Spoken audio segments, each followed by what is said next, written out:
patter of little feet, the sound of a door that is opened, and a voice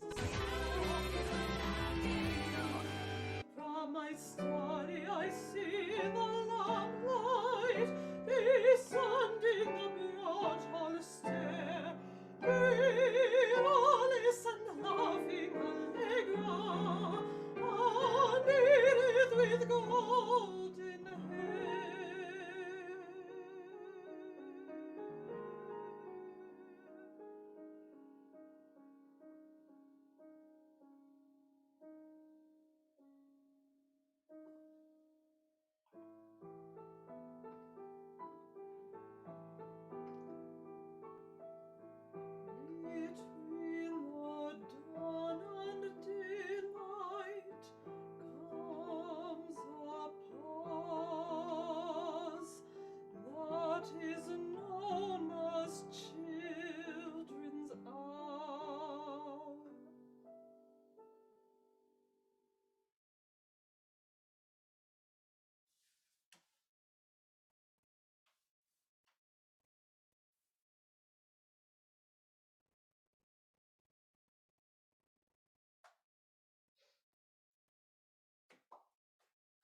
Between the dark and the daylight, when the night is beginning to lower, comes a pause in the day's occupation that is known as children's hour.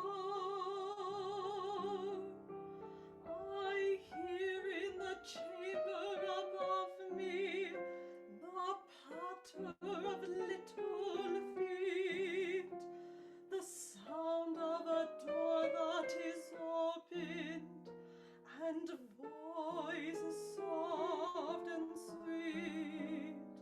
From my study I see the lamplight descending the broad hall stair, grave Alice and laughing Allegra, and Edith with golden hair.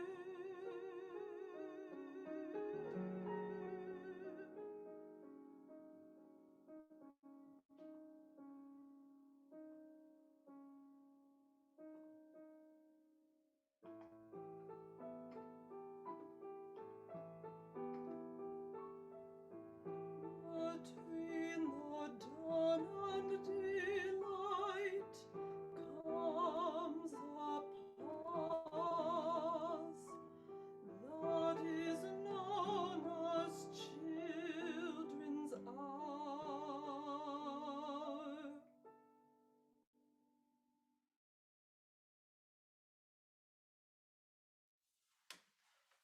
Hello everyone, my name is Zain Solinski, this is Máiri Demings. Hello. And we are Mezzopiano, the medium soft duo for medium hard music. I said it, sorry. And now, the moment you've been waiting for is Máiri Demings to introduce our next set, which is a set called Green Oranges by Roshan Azadi. Yeah, so Green Oranges, to go with our theme, is kind of the inspiration, I guess, of our theme of childhood and songs inspired by childhood, are all poems from this book, settings of poems from this book called Wishes, Lies, and Dreams, Teaching Children to Write Poetry by Kenneth Koch. And he taught at PS61 school in Manhattan, and all of these poems were written by his students from the years 1969 to 1967. No, that's not right. 69, 70, I think, Yeah, right? 69 to 70, because that's how numbers work. How old were the students, maybe?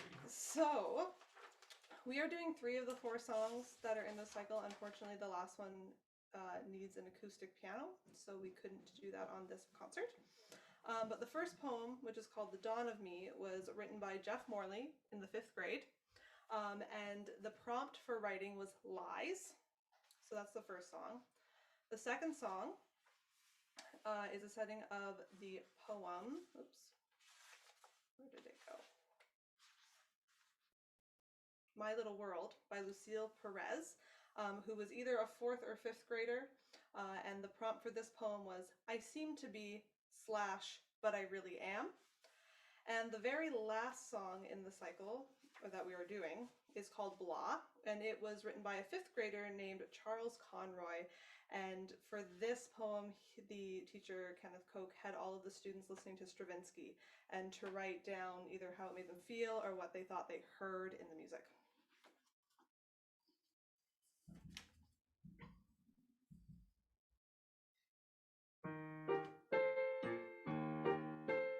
I was born nowhere, and I live in a tree. I never leave my tree. It is very crowded. I am checked up right against a bird, but I won't leave my tree. Everything is dark. It is very, very dark.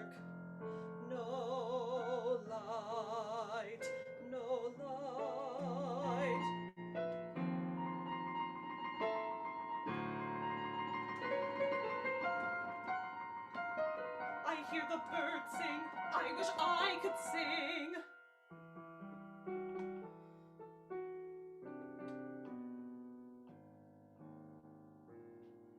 My eyes, they open,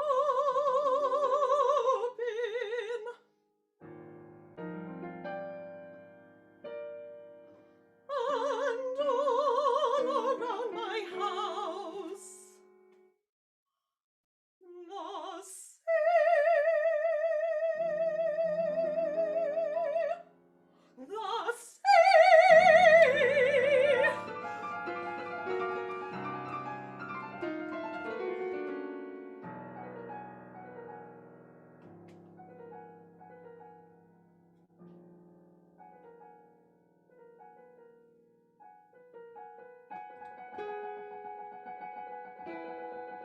Slowly, I get down in the water, the cool blue water.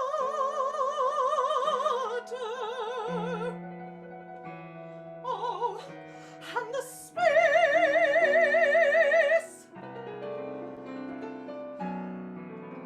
I laugh and swim and cry for joy.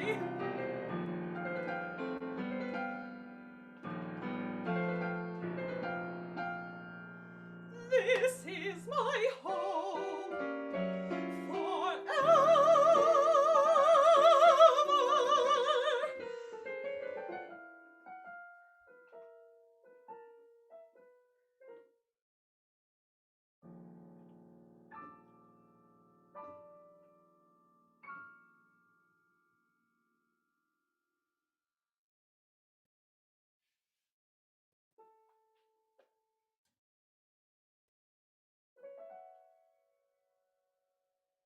My little world is an empty one,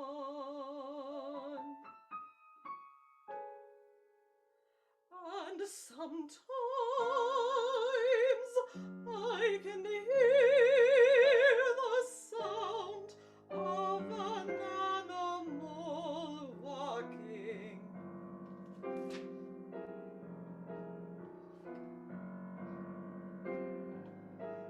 Towards me,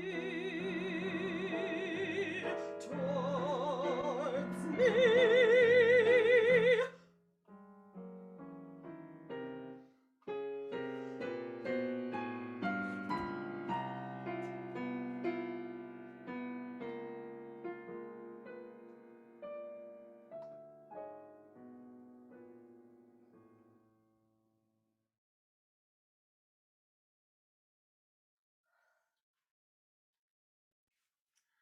The next morning, I thought it was for real.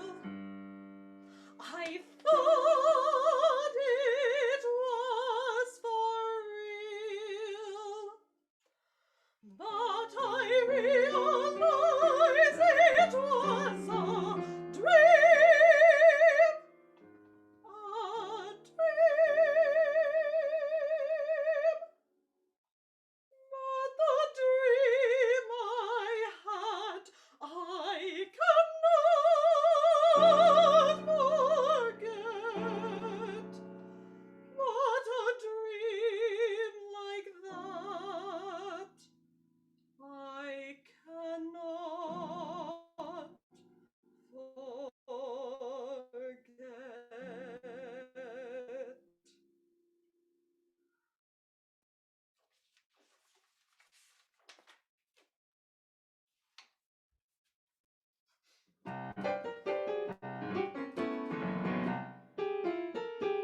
Tweet, twang, toot, tweet, tweet, blah. Tweet, tweet, blah. Twinkle, twix, twing, la la la la, swan. So what? Sleep, sleep, sleep, blah. Twing, swirt.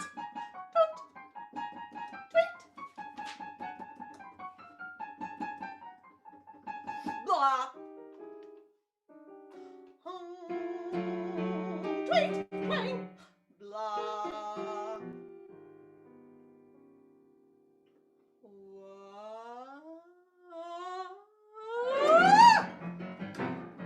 Winky dinky doo, skunky donkey, dee dee doo dum, tweedle tweedle twack, tweet twack, broad,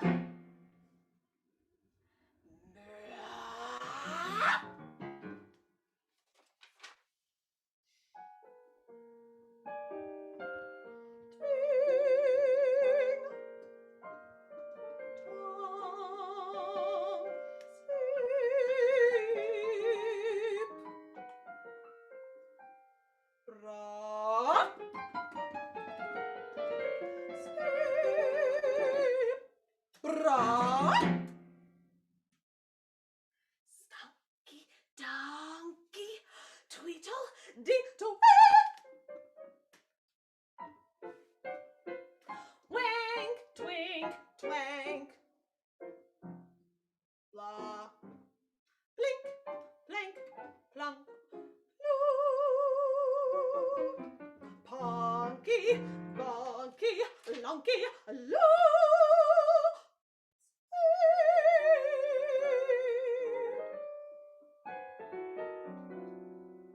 blah.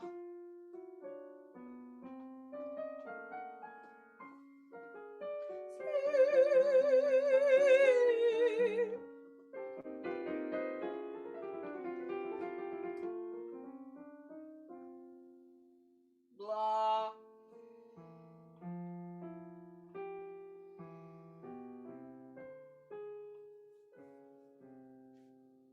Blah.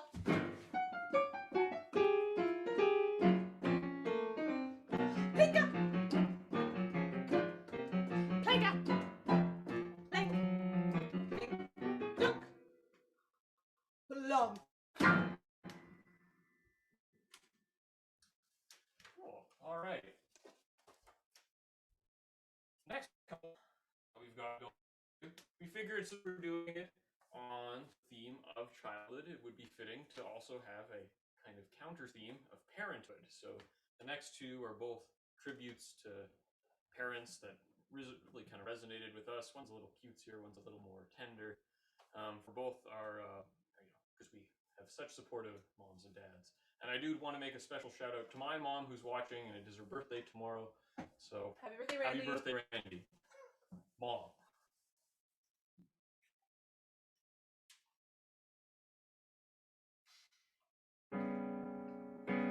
My teacher said us boys should write about some great men. So I thought last night and thought about heroes and men that had done great things. And then I started thinking about my Paul. Well, he ain't a hero or anything, but say he can ride the wildest horse and find the miners near the moss down by the creek, and he can swim and fish. We catched 5 new lights, me and him. Dad's hunter too, I miss Molly Cottontail, short as fly, when he trumps through the fields and brush. Dad won't kill a lark or thrush. Once when I was sick and thought his hands were rough, he rubbed the pain right out. That's the stuff, he said when I winked back the tears. He never cried but once, and that was when my mother died. There's lots of great men to Washington and Lee, but Dad has got a bit holler. Seems to me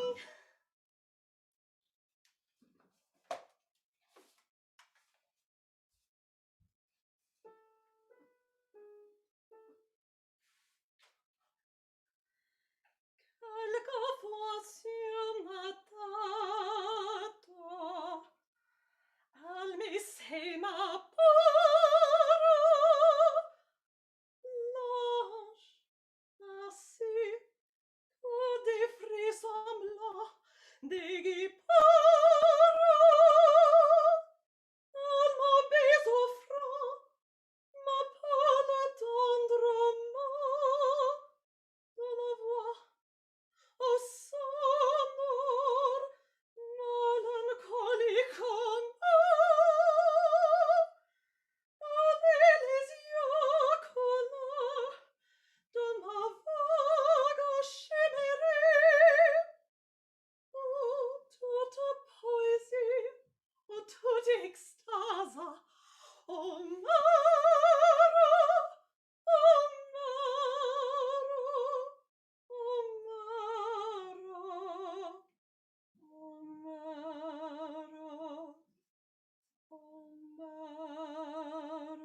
I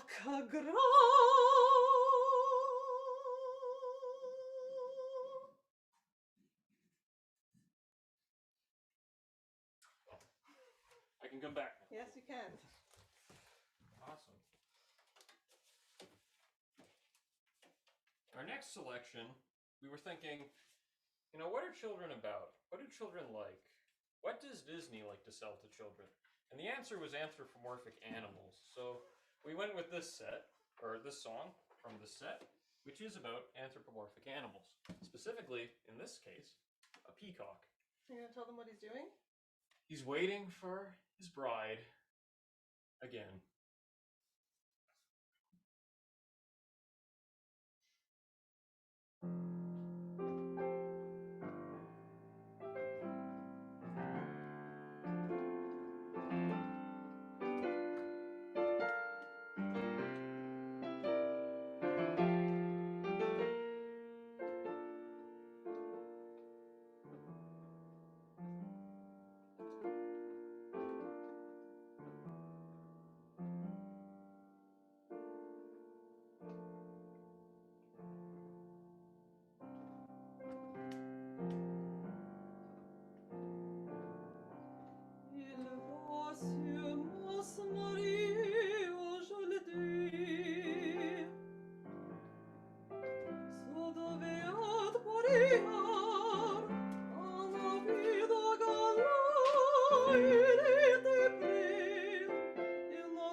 La fiancée n'arrive pas.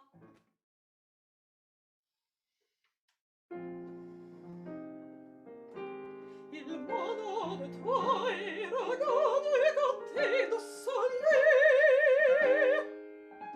Il jette au cri des vallées. Léo. C'est ainsi qu'il appelle sa fiancée.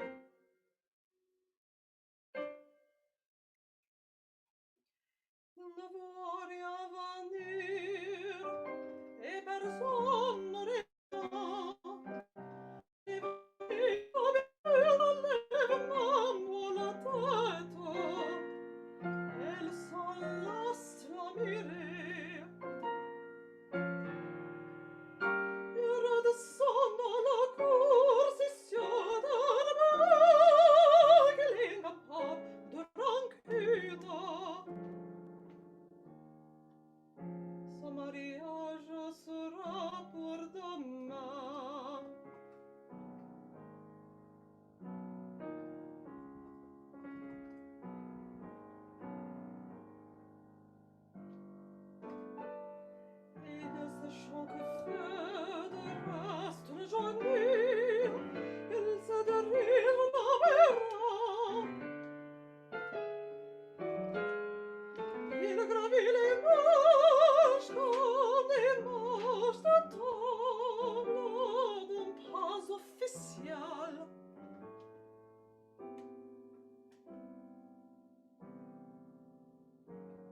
next song is taken from the same opera, actually, that the one about my mom was about. So this is from Anna Sokolovich's one-woman opera called Love Songs, and its purpose is to say I love you in 100 different languages. And Anna Sokolovic is a Serbian composer. So this song, You Tell Me Your Dream, I'll Tell You Mine, was actually originally a parlor song and has been covered and rewritten by a lot of people. So here's the opera version. Two little children one morning after their breakfast was over were laughing and playing together alone on the dining room floor. The girl of a dream had been talking, but refused with a toss of her head to tell it all to her playmate until he coaxingly said, You had a dream, well I had one too. I know mine's best, 'cause it was of you. Come, sweetheart, tell me, now is the time. You tell me your dream, I'll tell you mine.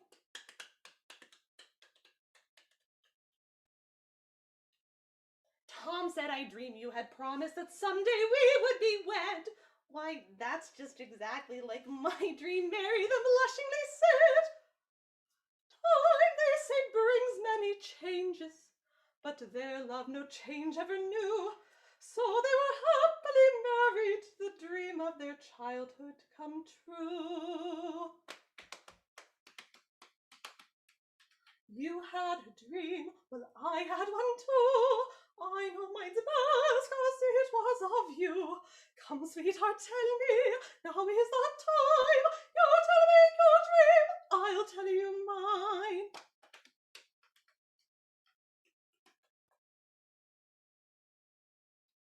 Sadness has entered the household, where happiness once reigned supreme.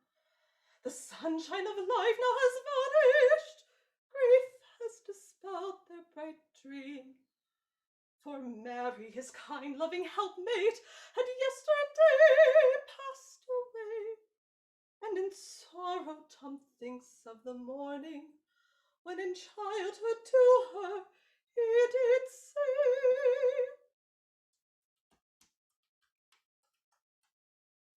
You had a dream, I had one too. I know mine's best, 'cause it was of you. Come, sweetheart, tell me, now is the time. You tell me your dream, I'll tell you mine.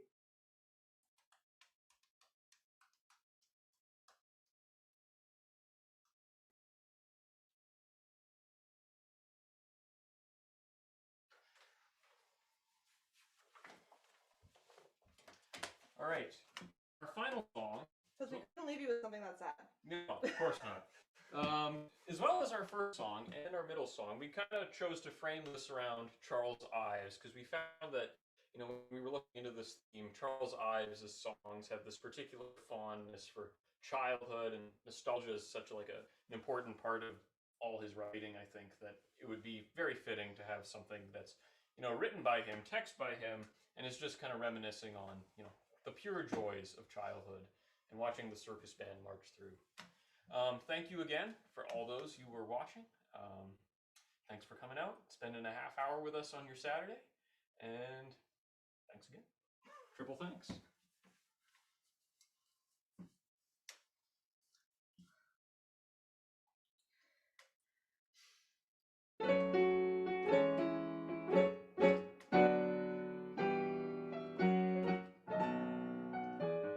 All summer long we boys dreamed about big circus joys. Down Main Street comes the band, oh, ain't it a grand and a glorious noise?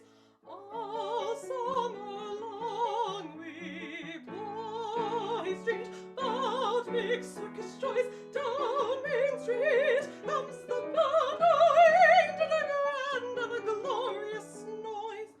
Horses are prancing, knights advancing, helmets gleaming, pennants streaming, Cleopatra's on the throne, their golden hair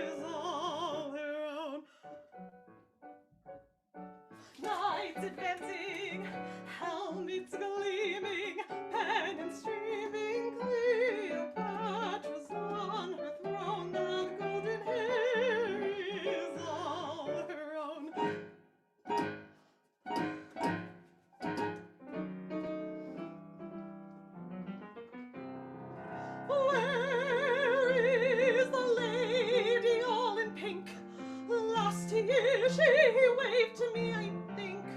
Can she have died? Can that rot? She is passing, but she sees me not.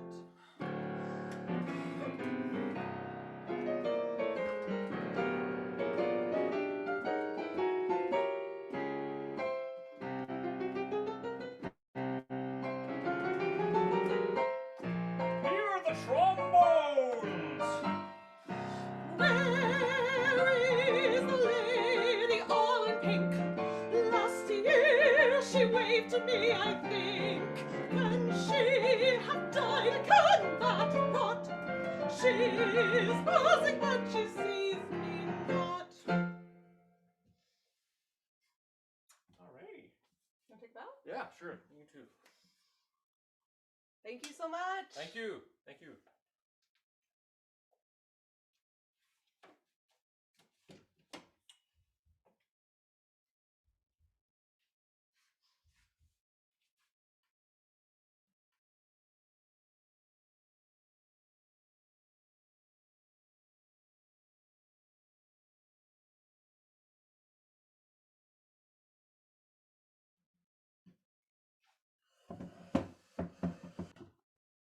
Hello.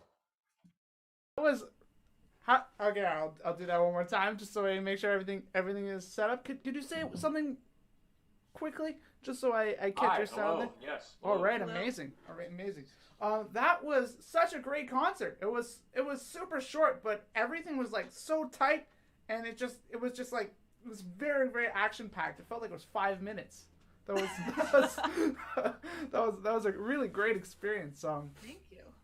So thank you so much. So tell me a little bit more about the themes you decided to explore in today's concert, because a lot of it has to do with children's songs, a lot of songs by Charles Ives.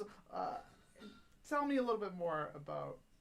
Yeah, I mean, we were gifted the set Green Oranges, the one with the kids' poems, and we really wanted to do those. So that was kind of part of what sparked it. And I know for me, I was like, in the middle of a pandemic, what's better than being a kid with no responsibilities and no worries, and let's just like have fun. Yeah, and I've been doing like a little bit of personal study. I made it a New Year's resolutions to learn all the songs of Charles Ives, which I'm slowly learning is maybe not the most realistic resolution. And it just seemed like the themes that were when we found Green Oranges and we connected to that with Charles Ives, that was just kind of like the taking off point. And it was like, okay, we want to do a song about or a theme of children, childhood. And since our formal duo, Mezzopiano, as we're now calling ourselves, is kind of in its nascent period, childhood, yes. it seemed to all make it all combined, and it just seemed like a perfect combo. Yeah, that's such a great decision. So you two have been working together for how long now? I mean, because I know that you two are both living together, and you both have been musicians working extremely hard for a really long time. And when did you decide now it's time for us to actually work as a duo? Or was that something you had always been doing? I feel like it wasn't a formal decision so much as we were already dating, and it was just like, well, I feel like if you were playing with another pianist, that would be Convenient to not have to pay your coach. Exactly. Right. Yeah, that's a very brilliant strategy from the Yeah. vocalist So I guess perspective. French diction 2018 when you were in that Yeah, class. we were in the French I was the diction TA, class together, and that's probably was our first performance. Wow, that's really great. So you two both met at University of Western Ontario, is that correct? That's right. Yeah. That's Yeah. right. So what brings you to Toronto? You're living in Toronto now, and you moved from London to Toronto. What brings you there post graduation and all that stuff? I think mostly like big, vibrant music life. It's lots going on in Toronto. I mean, when we moved, it was 2020 and nothing was going on, and still nothing's going on. But we came here with a lot of faith. So Yeah. So yeah. Sorry. You came in what month of January? Because I mean, Would have been did June, you come yeah. right in the It's middle? almost a year now. Yeah. Okay, so the lockdown was hard. You were hard into the lockdown by the time. I think they were starting to relax like the first lockdown or second, one of those, and then they were kind of like just pulling off the reins, and so we had a little more flexibility afforded to us just when we were like moving and like having to move stuff around, and then it's only gotten like just worse from there it seems. Well, I feel like artists in Toronto are gonna have a really nice time when the world opens up for the ones who can actually stay there. But I feel a lot of artists are being chased out of the big cities into the smaller towns. It's happening all the time, but it's still gonna be a really exciting place. So So one thing I wanted to before we go into the talk about jams and on all the stuff that we all do together, I want to what was I going to say? I want to ask a little bit about your experience of playing a live streamed concert in this way, because a lot of live streamed concerts these days they're pre-recorded. So how is it different, performing in this setting versus a live event? Like how is the experience different? It's much quieter. I mean, it feels definitely closer to like a real concert experience. Like there's kind of that pressure of like, you can't just let something go wrong and go back and fix it later. Like it's like giving a real concert. It's you don't see the faces, you don't see who's there, but it's an interesting like way to like, how do I make my apartment into a concert hall and make sure that that's all going to be okay. Yeah, we were definitely part of like that first wave of like in March of 2020 when a lot of people were just taking to their phones and be like, here's some music, guys, and we took part in that too, and that's a little less like, this feels definitely a little more official and like formalized. We also did a pre-recorded one in July. We recorded in July. It showed up in August, and that was definitely different because it felt like that was just like, we have the option to do it again if we want. But this feels, this could last. I could see this, persisting in some form or another, I think. Yeah, I've had a lot of push to like, sort of do pre-recorded concerts every once in a while. Some people are like, oh, why don't you do some pre-recorded ones? And it's like it's a big debate that everyone is always having. It's like, do we keep that live component, or do we make it more like a television show? Do we make it more like a movie or something like that? And it's kind of hard to decide what's the best. But I really love the experience of people getting together and doing something at the same time. There's something still relevant about that. Even though we're all across all these boundaries and stuff, we're all watching your concert at the same time. And I think that there's something really nice about that. It's not something you can casually do. There's something meaningful, and so. But how would you describe it versus a regular audience experience? I mean, it's what are the drawbacks and the pros and cons? It's kind of weird to be aware of like the boundaries of what people can see.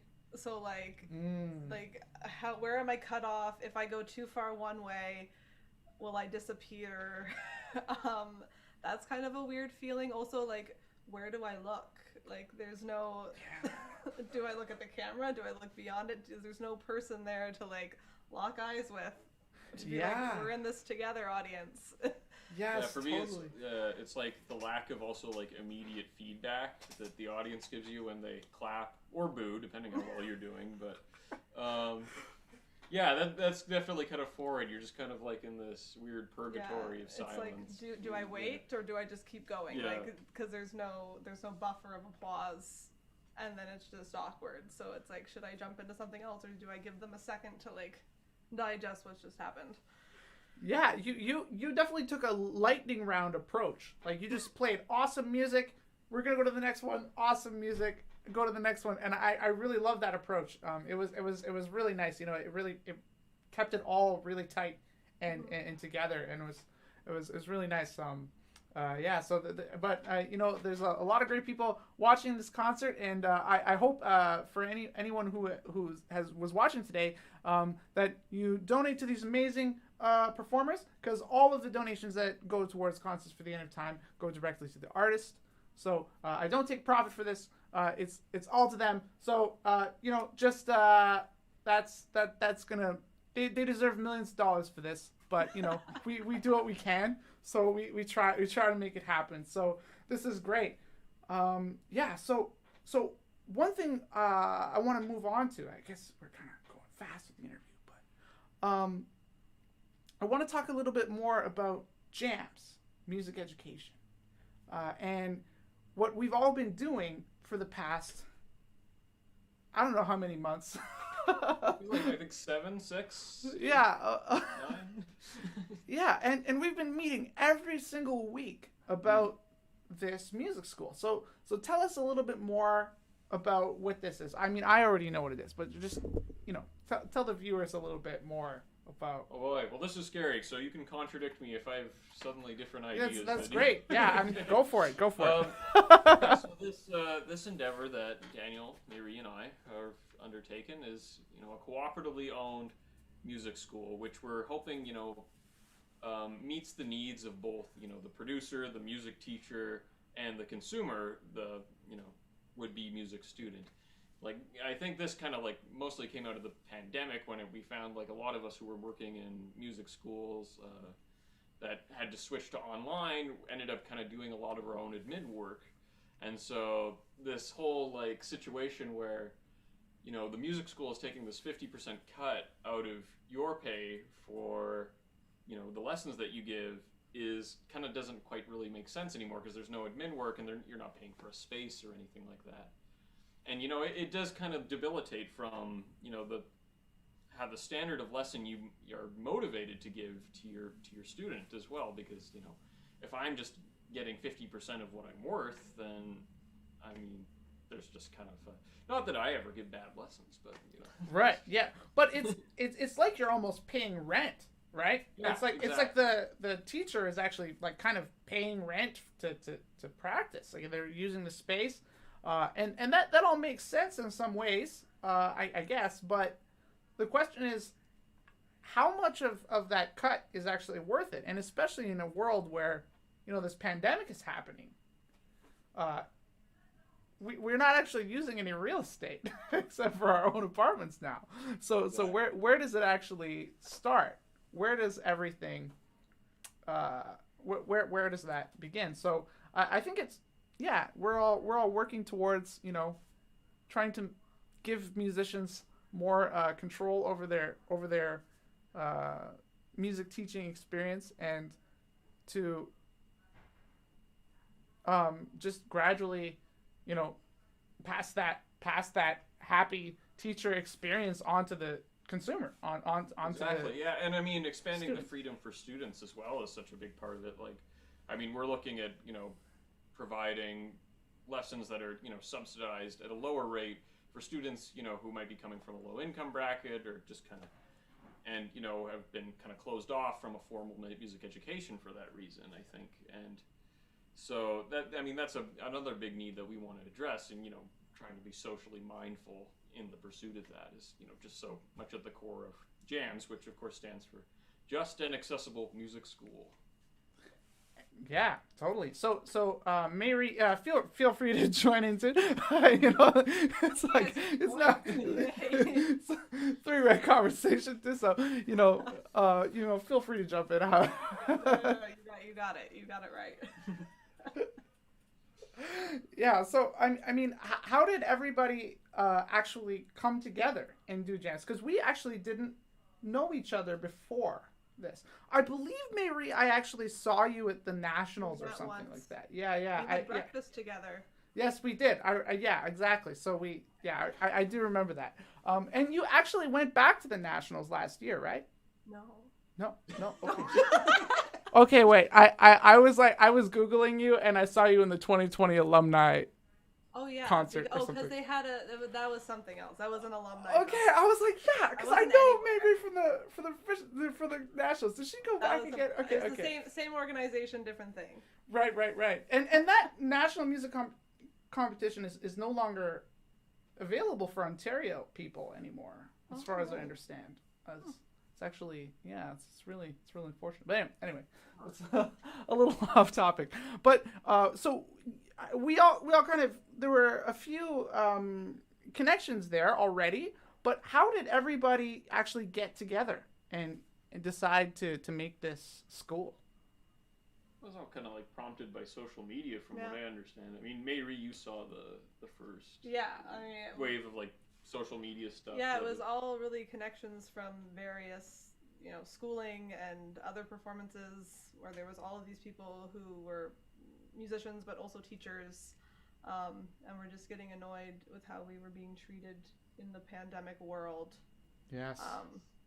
And so we were all together on social media and then became a cooperative. Yeah, it was. I mean, it was like a couple posts from you and Keith Stratton as well that I think were like kind of the match that lit the fuse, as you would say. And I mean, Máiri saw it first, and she said, "Hey, check this out." And I was like, "I like it. It's cool." Yeah, I definitely remember some kind of rant going on that I did. A couple rants, yeah. But so, what was the defining connection? I guess we all knew Keith Stratton, right? That was Keith, yeah. That was probably at the core of it all, but that helped. I had met Keith once up to that point. Fun fact. Okay. It wasn't a strong connection, but you had gone to went to school with him. Yeah. I see. Yeah. Okay, that's really exciting, and yeah. So we've been spending so much time every week on Zoom.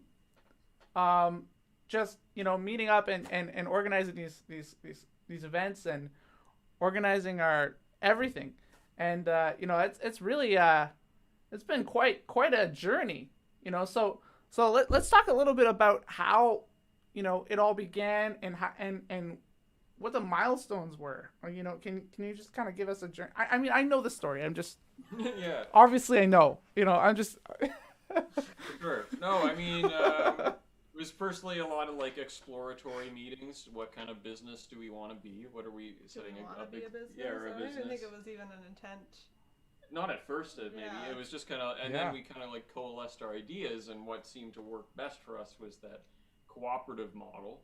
And so we said, okay, well, let's draft up these bylaws, file all the paperwork, put up a website, and start this business. And soon enough, it was like 3 months later, we're in it. We're doing this thing, and we're running cooperatively. No one's necessarily dictating or taking like this huge share of the profits. Everybody's kind of in it together, and we're building a nice student base, and it's just been kind of steadily growing from there, I think. Yeah, it's really been kind of amazing to see how it has all kind of coalesced. We have little moments, challenges and stuff, but you can feel it's growing steadily, and the world is changing so fast. I feel like it's the right time to have an online music school. And it's really cool that we don't have any brick and mortar facility. It's just we can teach people anywhere in the world. Certainly keeps costs down, I would say. Yeah, it's a very, very effective. And Zain, tell us a little bit about your role, and Máiri, tell us a little bit about what you do as well as a teacher as well. Well, I serve as a secretary on the board as well as teaching, so just making sure all the minutes and all our official documents are all kept together and sent out. Reminds me, I have to send the minutes for this week's meeting yet. So many minutes. I will do so very quickly there after this conversation. Yeah. And I teach voice and also some beginner piano lessons online. And we're doing some social media stuff. Yes, and did some social media work. Yes. Yeah, and you're actually, Máiri, the person who, the posters recently for Concerts for the End of Time, I must say, like, just for myself, I feel they have gotten a little more sophisticated. And I want to personally thank you for that, because you're the person who taught me how to use Canva. So like, I mean, if I didn't know that Canva existed, I never would have been able to make those fancy designs and make the logos consistent. Wonders. It's really quite magical, you know. It's it's great. And so you're doing some really great social media stuff too. And Keith Stratton is now taking over that, and you're working more in the teaching area now.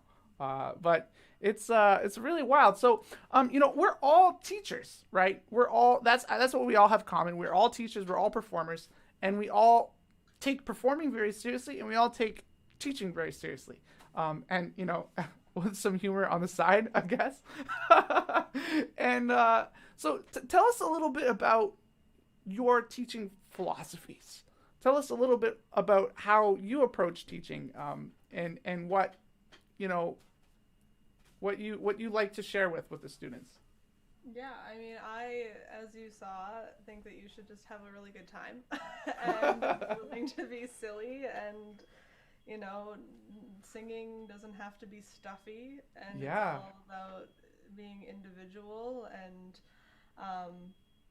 because that's what's so great about the vocal instrument, is that it's going to sound different for every single person, right? And to really nurture that, and to just have that freedom with good technique.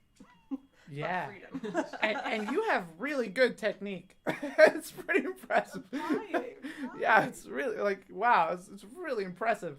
You know, and yeah, that's amazing. So, you know, having those qualities in the music it's so important. You know, I really loved the repertoire choices both of you made for this concert, because you know, a classical voice concert, especially when you're playing on a series that typically features guitarists and string instrumentalists, it must be a little challenging, kind of going in and choosing repertoire under those conditions, you know. Yeah. And I think you did a great job of choosing something that was not pretentious, but was totally accessible, and was, you know, also showing your chops as musicians, and it was really great. Yeah, I mean, I think for me it's important to like kind of challenge what's singing and what using your voice is, and like it's all just sound. Like it's all just yelling. So you can do that in a way that's like beautiful and legato and perfect, or you can do that in a way that's like yelling and making silly noises, and I think they're both equally as valid and really take a lot of the same skill. Yeah. Next time we might go the inaccessible route, where it's going to be all Bruckner, all big old 90-minute symphonies for voice and piano. Oh, Yes. great. But you've both done a lot of that as well in your life. So, you know, so tell us a little bit about that. You know, how is it different to do a program of miniatures versus, you know, these long scale works, you know, these kind of, you know, epic. Yeah, I think it's interesting, like from an acting perspective, to have to switch on that dime. Also doing, like I was saying, doing things in different styles, from going into like, you know, beautiful singing to like funny noises, can sometimes take a minute to like resonate in your body. I don't know, I guess I find I need more, I think, adrenaline to do, you know, sets of miniatures like this, because like there's nobody coming in between to like interrupt me and have their scene. Right? Like you have to go and go and go and go. Like there's no like, I'm going to go backstage for 2 acts and like drink some water and have a snack. Right. Kind of, I feel like I need a higher energy to keep going through this kind of stuff. Yeah, I mean, it's definitely different, like, in terms of, you contrast this with, like, I don't know, like a big old sonata concert or something like that, and just that it's so much more compact, I think. And it does keep you having to, like, bear in mind, how's the character going to change this quickly? You can't really, like, necessarily waft in it for as long as you want to, or, I mean, I get as much as I can. I like the short stuff. I like it. Yeah, I mean, that's kind of what guitarists do all the time. It's like we don't have Brahms sonatas that are 30 minutes long. We don't have and it's a lot more like, you know, like the voice repertoire in outside of the opera. It's very, very like these miniatures all the time. We're always doing these. So it was really, really exciting, because I felt like it gave the effect that this concert is like 5 minutes long. It was like, I really wanted more, you know. It was so fast. It was great. So tell us, so Máiri, you're talking a lot about, you know, your teaching philosophy and what it means to be a singing teacher. And Zain, tell us a little bit more about your experience as a piano teacher. You're also teaching if I'm allowed to say this, you're also teaching my dad piano among many of your other students. Yes. We do have other students, but he is a special student for sure. He deserves all the attention. Yes. Yeah. I mean, for me, it's honestly just about, you know, meeting them where they are, and, you know, always maintaining that fun. I'm totally in agreement with Máiri in there that it's like no one's there for a long time. It's there for a good time, and we want to enjoy music, and that's why we teach it. And that's honestly just fundamentally at the core. That's where I work out from, and, you know, and good technique and, you know, working on your chops is just a way to invigorate that all the more. Is how I see it. Yeah. That was really exciting, and you know, and there's something really interesting about your student base, because, you know, I think we all went into this thinking that we would be having students that are like all young or all teenagers or all around the age of 20, but it turns out a lot of our students are also adult learners. Mm-hmm. And how is it different, and Máiri, please chime in too.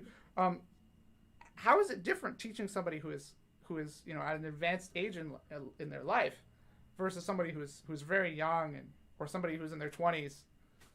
You know, I guess we could write a book about this, but you know. I mean, I think it does come with meeting them where they are, because they all need the same stuff, right? Whether if you're playing piano in your 6 or you're playing piano in your 60, you still need all the same technical basis and the musical knowledge, and it's just kind of, I think, the way you present it can it's much more like, I find with teaching adults, you can kind of level with them a lot more and be maybe a little more, you know, forthright, maybe the wrong word here, but you can definitely be a lot more straight than you can with kids most of the time. Although kids are no strangers to if you're BSing or something like that. So right, yeah, kids will just say the truth. True. They don't care. It's really amazing. And do you find that there's like a difference in the way words impact? Because I find that when I talk to adults, I find that they seem to want a longer explanation for things, but for kids, the more I talk, the more they just ignore me. They're like, you know. So how do you find it's what's the difference between those two groups? I mean, yeah, I feel like Zain was saying, you can be more direct with adults too, where kids sometimes need like a workaround of like, they don't know what forte means, like they're not going to remember that next week, like you're like, this sounds like a lion, and they're like, I remember that this sounds like a lion. Yes. Right? It's I don't know, I like it because then I get to be creative and to figure out new ways to explain, instead of just being forte means you play loud. Yeah, lion. Yeah, the lion dynamic, that's great. Yeah, the cognitive development definitely plays a role to a certain degree. Yeah. I'm always surprised at how fast my students who are like kind of seniors move compared to my 20-year-old students. I find that there's not really that much of a difference in their development. I find that there's something really interesting about the fact that when students are later in life, especially when they're retired or something, they kind of have more time to dedicate to that thing. So sometimes my older students are kind of like the children. They have so much time that they can actually like just go totally into it. Yeah. And yeah, it's really amazing. Yeah. I don't know. My dad, he really says you're a great teacher, Zain. So I just want to. Thank you, Jay. I really appreciate it. Yeah, and you're not just working on classical stuff with him, right? You're not just working on, So tell us a little bit about what you're working on. He said it was okay if I talked about this. Yeah. No, for sure. We're well, I mean, technical basis just kind of like plays into that a lot. Is making sure we got the good scales and chords going, and have a sense of like how to use our fingerings, and so that's always at the core of it is technique and an understanding of music theory and music skills and stuff like that. But we've definitely been working on a lot of stuff that he is very keen on and remembers from his own music that he loves to listen to, like the Beatles. We just started a Journey song. Yeah, so, Journey. Yeah, he's really, really, really into Journey. Understandable. Some good piano licks there. Yeah. Dun, dun, dun, dun. Yeah, it's got some great moments. And do you find that there's something interesting about the kind of switching between genres when you're teaching, Máiri? Yeah, as well. Do you ever switch genres as well? Yeah, okay. I do. Yeah. I do too. I teach mostly for singing. I teach mostly kids. Right. So it doesn't change a huge amount between genres. Like, kind of singing classical music for like young kids is like songs about dogs and butterflies and that sort of thing, which is kind of more in the style of like folk music or like musical theater, stuff like that. But yeah, as you get older students, I find it's the same, like I say, the same technical basis. It's just kind of where does the voice need to be? Like, where does it need to be placed to make the sound that's appropriate for whatever genre you're doing? Mm-hmm. Yeah, but it must be strange. Like, do you ever get like requests for Taylor Swift and stuff? You must get stuff like that. And how do you manage students in that situation and still give them all the good things that you can offer that you've been spending your entire life studying? I think it's just encouraging them to always not try to sound like who's singing that song, like, because you shouldn't, right? So like I'll be like, Zain is going to sound like Zain and Taylor Swift is going to sound like Taylor Swift, and that's okay, and that's what makes singing wonderful, is that you can sing the song and you can do all the stylistic things that artist is doing, but you still have to make sure you're using your voice. Yeah. She used to teach me, and I really wanted to sound like Taylor Swift, so that was a conversation that was had. Well, it's actually really, really hard to accept for a lot of students. I mean, I remember I even took voice lessons for a very short time. I'm not gonna. I was never ever good at it, but I have a tenor voice or whatever, and it was very challenging to accept that I will never have that deep bass sound that I've always loved. I'll never get that sound. And I have to sing in this high area of the voice and this bright register. It's very challenging. That's where my voice sounds best. But I'm like, It's an interesting relationship. I think any singer in their voice, and you kind of just have to find what feels comfortable and what's appropriate, and that can change, and that's fine, but to always sound like you and not try to be somebody else. Yeah, that's so important. Sounding like you and not somebody else, that's very, very challenging. That's very deep. That goes quite deep. There's a lot of acceptance happening. So it may appear like I'm a little bit distracted as you're talking, but what I'm actually doing is I'm trying to access the chat so I can see, because I'm getting a message here that people have been asking questions and I have not been seeing them. So I'm just opening up the chat, and Naoko Tsujita asked a question. Oh, and great. And we got some more members of Jams in here. We got Keith in here. And Caitlin Berger in here. Awesome. Caitlin is a flute teacher, and Keith teaches virtually everything.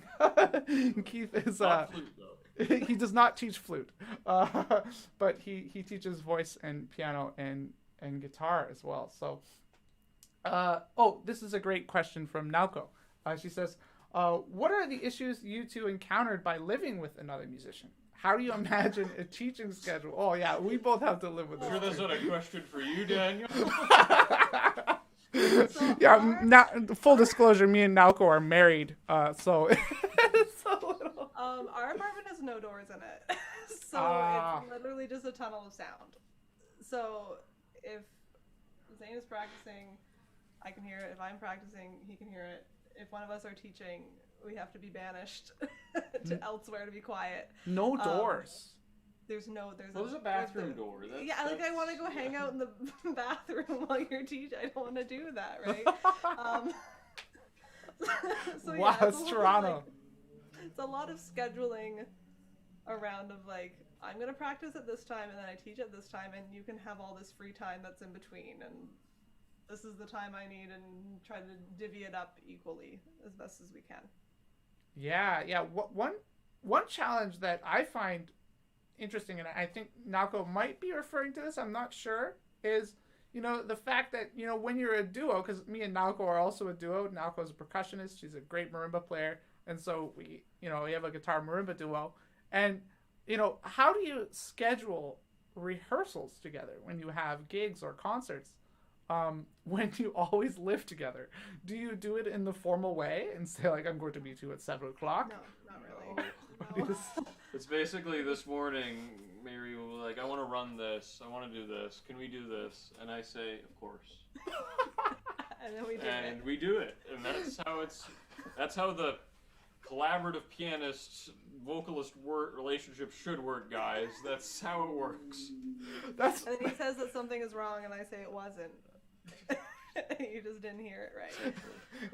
And then silence is the only response. Yeah, I don't think we sometimes try to like be like, okay, we're gonna rehearse on these days, but then it's just kind of like whenever life comes up, right? Yeah. And I mean that's the kind of the pro of living together is that we both understand that if life comes up, there's ample opportunity to just find another time. It's not like we're looking for space or anything like that. So I love it. It's great.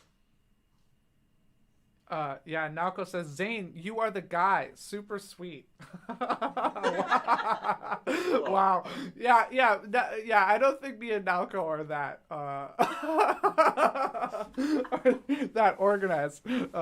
It's really quite challenging, because both of you are working on you've spent your entire lives getting to where you are, and you both presumably also have concerts where you're not playing with each other as well.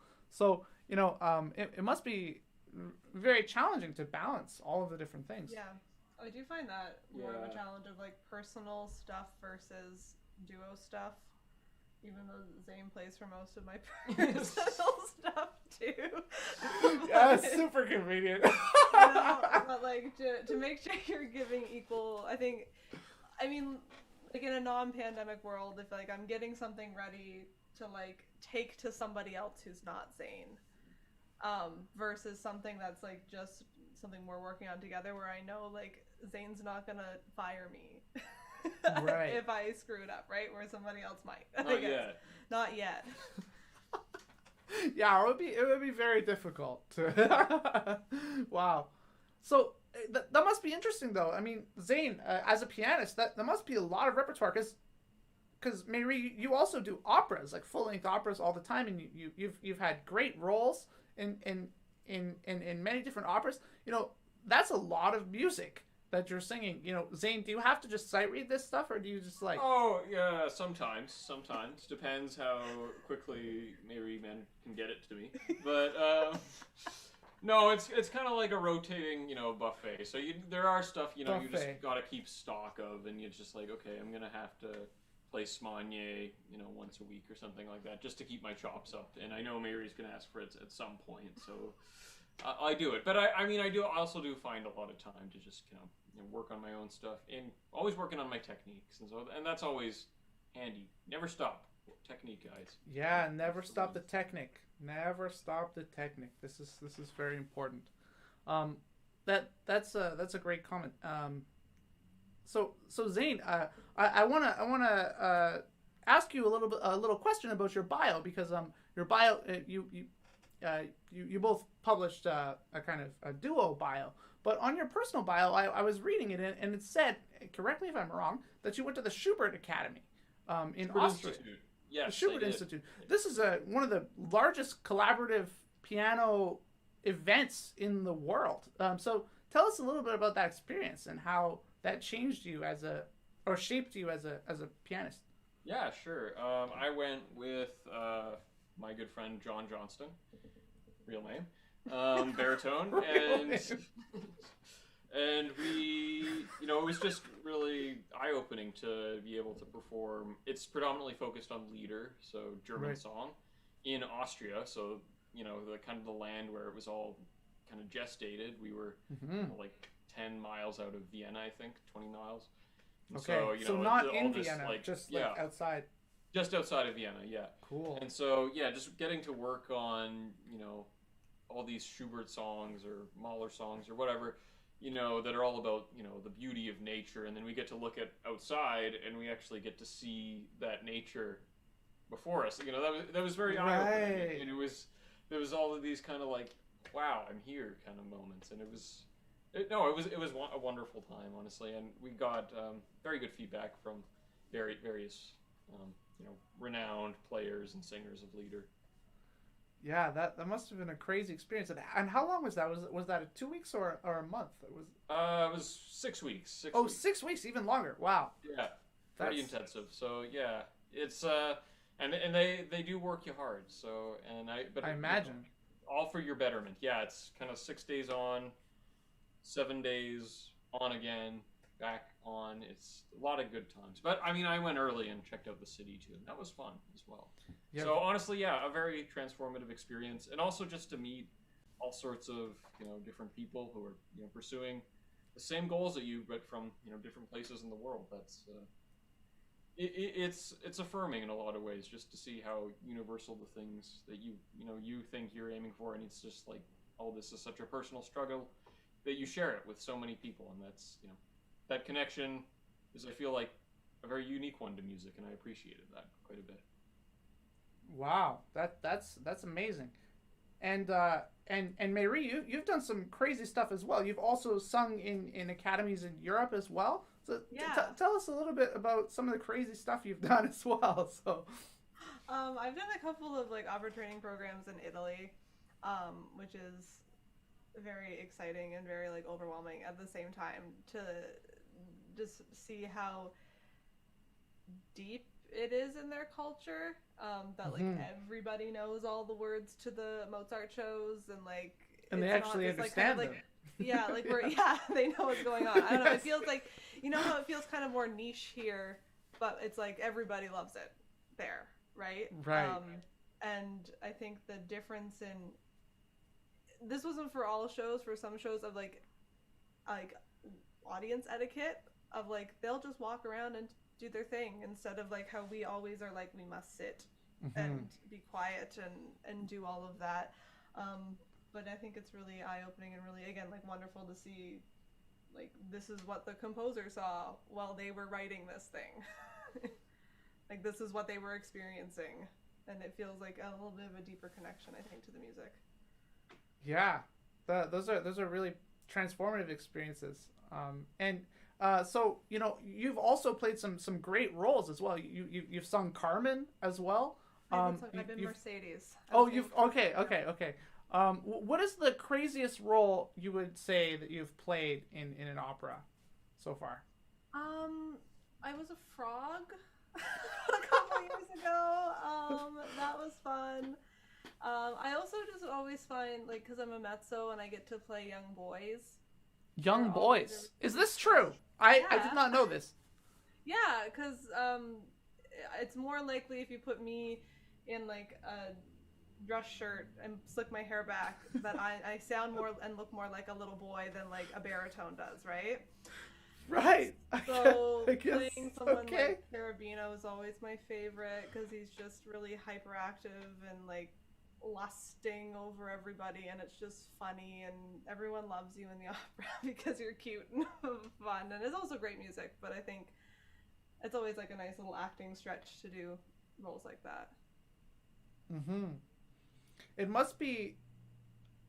I think it's been hard on all musicians so far during this pandemic so far, but for the opera singers I know, it has been extremely challenging, because there's that community you get from being in it's like being in a theater group, but you also sing, all the time. So how have you adapted to life since the pandemic? And yeah, it's weird. Like, opera's a team sport, right? You can't do it. Like, you can do it to an extent on your own. Like, there are some, one person unaccompanied shows, but like, you need a full chorus and you need a whole cast and you need an orchestra, and it's so many people and in such a small space too. That's something I didn't think of, like, backstage and you're all crammed in there. Like, I can't even imagine. Yeah, that's I really... forget what that feels like. Was very contagious. Yeah. It's like, and you become really close to these people because you're in this like really whirlwind situation. And I mean, I guess I just kind of keep tabs on those wonderful people that I've made connections with through performing, and just kind of, I guess it's like an inspiration to keep practicing, that it's going to come back someday and I'm going to get to do it again, and to, explore new roles that I haven't done yet and be able to just like work on them musically and that sort of thing. Yeah. So how do you feel the world of opera is going to change after the world, quote unquote, opens up again? Yeah, that's a big question. I think there's been a lot of change, or trying to be systematically to make it a more accessible and welcoming art form.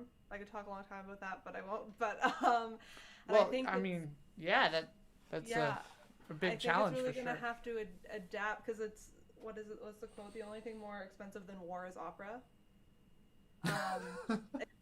Oh boy. So I know. I kind of foresee maybe like smaller shows happening. I'm also a big fan of like non-traditional venues. I really could see that becoming more popular. And I think continuing like live streaming stuff, which I think is really wonderful, just to make it more open and accessible to everybody. Yeah, not having to fly into auditions would be a great change. That's flying all over the place, and that's a good change. I think that I hope sticks as well. I mean, speaking for my life as well. Yeah, and it's so crazy. Like, we've all had to like learn so much about recording equipment and audio and just like how all this stuff works, and it's really I've had to like learn a lot of skills I didn't think I would be learning. Yeah, and how is that? Has that also happened for you as well in opera or in voice? Like, are there new skills that you have to adapt to now? Like, other than, I mean, I think even just like the skill of performing for nobody, especially because like as a singer, you're always looking forward, right? You're always looking at an audience. Yeah. And then suddenly not having that and looking at a camera or looking at a wall or whatever it is there is weird. And just kind of like doing things more solo, right? So you're not staged, you're not in a costume, you don't have direction on how to move, and then you're like, what do I do with my hands? I think I've been thinking of those things more. Pac-Man hands. I'm like, what am I supposed to be doing? I'm constantly, you can't see me doing this, but I'm constantly fiddling with objects. Yeah. Maybe you can't see it. And just, I think, adapting to recording, because singing and recording can be a mess. Yeah. Takes a lot of tinkering. Yeah, it's very challenging because the voice has so many colors that instruments don't have. It's just true. And it must be very difficult to portray all the things that you're trying to portray in a recording with home audio equipment. Like, it must... Yeah, even I find with like, camera, and like I think I'm doing something so big and so bold, and then I don't see it on the recording. It's like, oh, it's like I barely did that. Yeah, and then there's also like a kind of electricity that you get from the audience that isn't there. Yeah, that's absolutely true. Like, if you can, I love just like locking eyes with one person and being like, this is about you now. Right? You can't do that, and you can't like feed the room with anything. Zoom up really close. And there's no feedback. Like, was I actually funny? Like, was that funny? Was that sad? Like, I don't know, because there was nobody there. Because I need attention as a singer. There's nobody there to tell me. Yeah, it certainly changes the reward that you get out of music. And I think that may have some impacts on future budding performers. It's different like when we've been doing it for a while, but do you think this is going to impact people differently when they're starting a career and it just gets kind of a wrench is put in it through the pandemic? Do you feel like it? How do you think people will adapt to that? Have you noticed? Yeah, and how have you seen people adapting?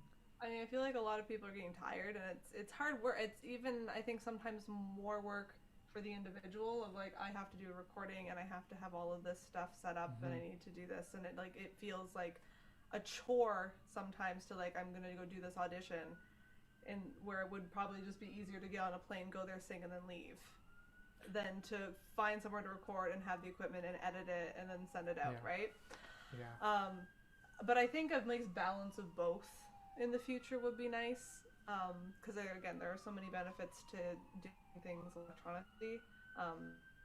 The cheapest of all worlds would be. The cheapest of all worlds. But yeah, I hope that it becomes a norm, and it just becomes normal for people to be like, I'm going to record this and I'm going to sing this live. And I think hopefully maybe that like trickles into like higher education to be like, we have to teach our musicians how to record things properly and do that kind of thing. Yeah, learning how to use recording equipment is just not something I ever learned in 10 years of schooling. It's like I was never approached. We always had people doing that for us, right? In our recitals and stuff. We would always do recitals, and a lot of the halls would have like microphones and stuff. Yeah, it's already there. Yeah, and they like paid someone to do that. They would have everything there, and now it's just, what does the tech person do now? It's a different world. Yeah. So I just want to thank you both so much for coming out to the channel and doing this bold program. Does anybody have any extra questions for Zain and Máiri here? Because we've gotten some great ones, but I haven't been checking as much, so I'm just going to review a little bit here. Has anybody got any questions for Zain and Máiri?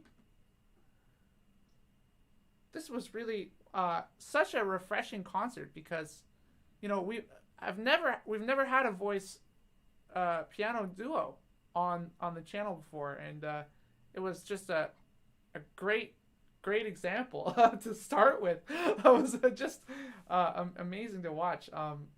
Yeah. Well, so we're honored to be the first, hopefully not the last. Yeah, this is just great. And yeah, so thank you so much for being here. And to anybody who would like to contribute to these amazing artists, please do so. You can just go to paypal.me/concerts4endoftime. And all of the donations that you make will go directly to these amazing artists in front of you. They're working hard, living in Toronto, playing music during a pandemic, singing opera during a This is extremely bold. People. We've had this conversation with many people through these interviews and stuff, and it's kind of like there's this theme that seems to emerge in people I've seen, quote unquote, make it or whatever. And it's just like they stay in it till everybody quits or dies. Yeah. It's so disturbing, But it really is true. I mean, do you take this as a test of endurance, or do you find it sort of like, do you find it just overwhelming in general? Like, do you have good and bad days?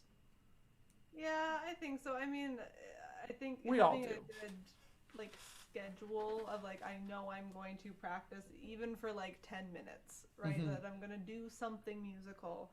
And then I think I find when days I don't, then I'm like, why am I sad? And it was because I didn't do the thing that I like. And that kind of keeps me, I think, going. Of I know it's going to make me happy, and I know it's going to hopefully come out as something good at the end. Yeah, just always reminding yourself and going back to it and why you're doing it in the first place. I think yes. It's so important. And if that means, you take some time away from it just to clear that up for yourself, that's completely fine. But yeah, I always, think we've you know, all had moments like that. It must be so challenging for you, Zain, because you're living in Toronto. I mean, the reality is like you can't have a grand piano in that apartment, right? So like it could be tricky. that would be the apartment. Like, well, not quite that. I'm just kidding. It's more the question. Yeah, the door is the bigger question. But how yeah, it would be very. But I mean, it must be very challenging being away from a real professional instrument because the pianist. Yeah, I mean, it's just been like a year of this. I honestly, like, whenever the rare opportunity that I do get to play on a real instrument, I always consider it a blessing. But you know what, this works. I mean, it's not quite what I was trained to do, but I mean, in order to keep doing what I like, I'm willing to do this with what I like. Yeah, we're willing to endure the pain in service of our values. I mean, it's not pain, but I mean, it's not pleasure necessarily either, perhaps. But yeah, endure challenges, I guess. Yeah, endure challenges. Yeah, that's really exciting. I think that there's a lot going on there, and you two really have a great future as a duo. I really look forward to hearing more of your music, and you know, just watching you both grow and continuing to work with you all in this business we're all running, and keeping it going and expanding it. And there's a lot. Yeah, it was a great conversation and a great concert. So thank you so much for being here. And thank you to everyone who's watched. If you haven't already, please donate to the artists. The links are in the comments. So thank you very much. So have a great week, everybody. Yeah. Thanks, Daniel. Thanks, everyone. Okay, thanks. Have a good night. Bye. Thanks, bye.